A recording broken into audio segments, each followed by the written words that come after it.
ഏവർക്കും പുതിയൊരു അധ്യായത്തിലേക്ക് ഹാർദവമായ സ്വാഗതം. ഈ അധ്യായത്തിൽ നമ്മൾ വിശകലനം ചെയ്യുന്നത് ചോദ്യം നക്ഷത്രത്തിൻ്റെ 2025 ആണ്ട് ജൂൺ മാസത്തിലെ ഗുണദോഷ ഫലങ്ങളാണ്. ഞാൻ ആദ്യമായി ഒന്ന് പറഞ്ഞോട്ടെ, ഇത് ചോദ്യം നക്ഷത്രക്കാരുടെ പൊതുവായ ഫലമാണ് നിങ്ങളോട് വിശകലനം ചെയ്യുന്നത്. നിങ്ങൾക്ക് ഓരോരുത്തർക്കും വ്യക്തിഗത ഫലം ലഭിക്കുന്നതിനായിട്ട് നിങ്ങളുടെ ജാതകം ഒരു ഉത്തമനായ ജ്യോതിഷിയെ കാണിച്ച് രാശി ചിന്തനം നടത്തി മുന്നോട്ട് പോകുന്നതായിരിക്കും എന്തുകൊണ്ടെന്നുള്ളത്. ഇനി പൊതുവായ ഫലത്തിലേക്ക് വരാം. ഈ ചോദ്യ നക്ഷത്രക്കാർക്ക് 2025 ആണ്ട് ജൂൺ മാസം ഗുണദോഷ സമ്മിശ്രമായിട്ട് കാണുന്നു. അതിലെടുത്തു പറയേണ്ടത്, നിങ്ങൾക്ക് വലിയ കടബാധയിൽ നിന്നൊക്കെ കരകയറാൻ പറ്റുന്ന ഒരവസ്ഥ ഉണ്ടാകുന്നതാണ് ഈ ജൂൺ മാസം. ദീർഘനാളായിട്ട് ഗൃഹത്തിന്മേലുള്ള അല്ലെങ്കിൽ മറ്റേതെങ്കിലും രീതിയിലുള്ള വലിയ വലിയ കടങ്ങളിൽ നിന്നൊക്കെ നിങ്ങൾക്ക് മോചനം ലഭിക്കുന്നതാണ് ഈ മാസം. ദീർഘനാളായിട്ട് രോഗശൈലിയിലൊക്കെ കിടന്ന ചോദ്യ നക്ഷത്രക്കാർക്ക് അതിൽ നിന്നൊക്കെ മോചനം കാണുന്നു. എന്നാൽ ദമ്പതി ഭാവം അത്ര നല്ലതല്ല. ജീവിത പങ്കാളിൽ നിന്നുണ്ടാകുന്ന അഹിതങ്ങളായ പ്രവൃത്തികളൊക്കെ മനക്ലേശത്തിന് ഇടവരുത്തുന്നതാണ്. അനാവശ്യ ചിന്തകൾ സദാ മനസ്സിനെ അലട്ടിക്കൊണ്ടിരിക്കുന്നൊരവസ്ഥ ഈ സമയങ്ങളിൽ ഉണ്ടാകുന്നതാണ്. ചിലർക്കൊക്കെ നഷ്ടപ്പെട്ട ധനം തിരിച്ച് ലഭിക്കാനുള്ള സാധ്യതയുണ്ട്. നിങ്ങൾ ചില അപവാദങ്ങളൊക്കെ കേൾക്കേണ്ട സാഹചര്യം വന്ന് പെടുന്നതാണ് ഈ മാസം. ഗൃഹബാധ്യത കുറയുന്നു. അതായത് ദീർഘനാളായിട്ട് വീടിന്മേൽ ചില ലോണൊക്കെ എടുത്തിട്ട് തിരിച്ചടക്കാൻ സാധിക്കാതെ വരുന്ന ആൾക്കാർക്ക്, അല്ലെങ്കിൽ ദീർഘനാളായിട്ട് ലോണുമായിട്ട് EMI ഒക്കെ കട്ട് ചെയ്ത് പോയിക്കൊണ്ടിരുന്ന ആൾക്കാർക്കൊക്കെ അതിൻ്റെ ബാധ്യത കുറയുക, അതായത് ലോൺ ക്ലോസ് ചെയ്യുക.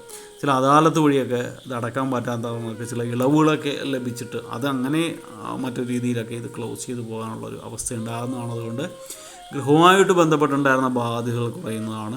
ഇത് തന്നെ ഞാനൊരു ഉദാഹരണം പറഞ്ഞാൽ ഇത് തന്നെ ആവണമെന്നില്ല. സാമ്പത്തികമായിട്ടുള്ള മറ്റേതെങ്കിലും വിധത്തിലുള്ള ബാധ്യത ഗൃഹത്തിന്മേലുണ്ടായിരുന്നെങ്കിൽ അത് മാറിക്കിട്ടുന്നു എന്നാണ് സാരം. തൊഴിൽ അന്വേഷണത്തിന് നിങ്ങൾ ഒരു കാരണവശാലും അലസത കാട്ടരുത്. നിങ്ങൾക്കത് വേണ്ടി തൊഴിൽ ഇരിപ്പുണ്ട്. നിങ്ങൾ തീർച്ചയായിട്ടും അത് അന്വേഷിച്ചെത്തുക. ഇപ്പോൾ ഉള്ള കുറച്ച് പ്രശ്നങ്ങൾ കൊണ്ട് നിങ്ങൾക്ക് മാനസികമായിട്ടുള്ളൊരു മടുപ്പ് ഉണ്ടാകുന്നതാണ്. നിങ്ങൾ ഒരു കാരണവശാലും തളരരുത്. നിങ്ങൾക്ക് ലഭിക്കുന്നത് വരെ നിങ്ങൾ കഠിനപ്രയത്നം ചെയ്യുക. ശുക്ര ബുധ ഗ്രഹങ്ങളുടെ പരിപ്രവർത്തനം മൂലം സാമ്പത്തികമായിട്ടുള്ളൊരു നേട്ടം നിങ്ങൾക്ക് ഉണ്ടാകുന്ന സമയമാണ്. വിവാഹ ചിന്തനം നടത്തുന്നവർക്ക് മേന്മയുള്ള വിവാഹബന്ധം ലഭിക്കും. നിങ്ങൾക്ക് ആരോപണങ്ങളിൽ നിന്നൊക്കെ കരകയറാൻ സാധിക്കുന്ന സമയമാണ്. സഹപ്രവർത്തകരുടെ വിരോധം മാറ്റിയെടുക്കാനായിട്ട് സാധിക്കുന്നതാണ്. അസൂയാലുക്കളെ അകറ്റി നിർത്താനായിട്ട് നിങ്ങൾക്ക് സാധിക്കും. ശത്രുക്കളെ പരാജയപ്പെടുത്തുവാനും കഴിയും. അനാവശ്യമായിട്ടുള്ള അഭിപ്രായ സംഘടനകൾ ഗൃഹാന്തരീക്ഷം ദോഷമാക്കുന്നതാണ്. മനസ്സിലായില്ലേ? ഗൃഹത്തിലുള്ള അംഗങ്ങളുമായിട്ട് മുതിർന്നവരുമായിട്ടൊക്കെ നിങ്ങൾ ഫിസിക്കൽ അറ്റാക്ക് നടത്താനുള്ള അല്ലെങ്കിൽ ഫിസിക്കൽ ചലഞ്ച് നടത്താനുള്ള കാര്യങ്ങളൊക്കെ ആയിട്ട് വരുന്നുണ്ട്. അപ്പോൾ ആ സമയത്തൊക്കെ ഈശ്വര വചനം നല്ലതാണ്. മനസ്സിന് ശാന്തത കൈവരിക്കാൻ ശ്രമിക്കുക. പ്രശ്നങ്ങളിൽ നിന്നൊക്കെ മാറി നിൽക്കുക.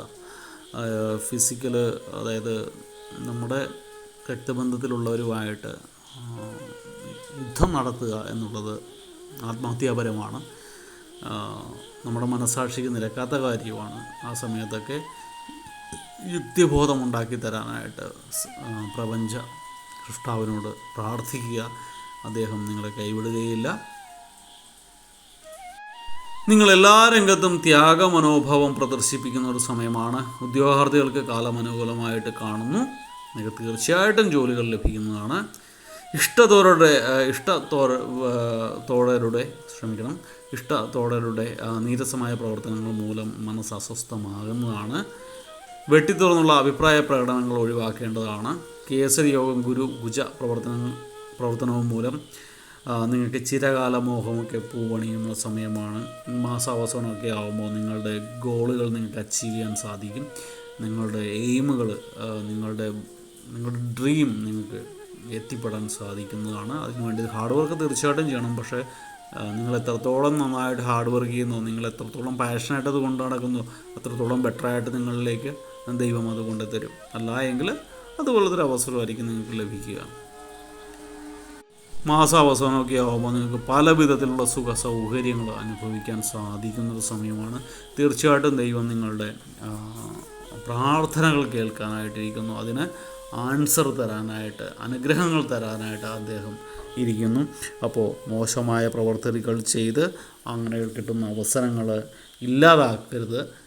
ഭഗവാന്റെ ചരണങ്ങളിൽ അഭയം പ്രാപിച്ചിട്ട് നിങ്ങൾ നല്ല സൽപ്രവർത്തികളിലേക്ക് ഇതമാകുക, അതിൽ വ്യാപരിക്കുക. നമുക്ക് അതിൽ നിന്നൊക്കെ വ്യതിചലിക്കാനായിട്ട് നെഗറ്റീവ് എനർജികൾ ഒത്തിരി പരീക്ഷണങ്ങൾ നിങ്ങൾക്ക് തരുന്നതാണ്. ഉദാഹരണത്തിന് വീട്ടിലുണ്ടാകുന്ന ആൾക്കാരുമായിട്ട് പ്രശ്നങ്ങളുണ്ടാകുക, അതുള്ള കാര്യം നിങ്ങൾക്ക് മനഃപൂർവ്വം മാറി നിൽക്കുക. നിങ്ങൾക്ക് അവിടെ ഒരു രീതിയിലും മനസ്സമാധാനം കിട്ടുന്നില്ലെങ്കിൽ കുറച്ച് നാളത്തേക്ക് അവിടെ നിന്ന് മറ്റേതെങ്കിലും സ്ഥലത്തേക്ക് മാറി നിൽക്കുക. അങ്ങനെയൊക്കെ ചെയ്തുകൊണ്ട് സ്വന്തം ഗോളുകൾ അച്ചീവ് ചെയ്യാൻ വേണ്ടി ഹാർഡ് വർക്ക് ചെയ്യുക. നിങ്ങളുടെ മാസം അവസാനമൊക്കെ ആകുമ്പോൾ വളരെ ഗുണകരമായ രീതിയിലാണ് നിങ്ങളുടെ ഭാവി മാറുന്നത്.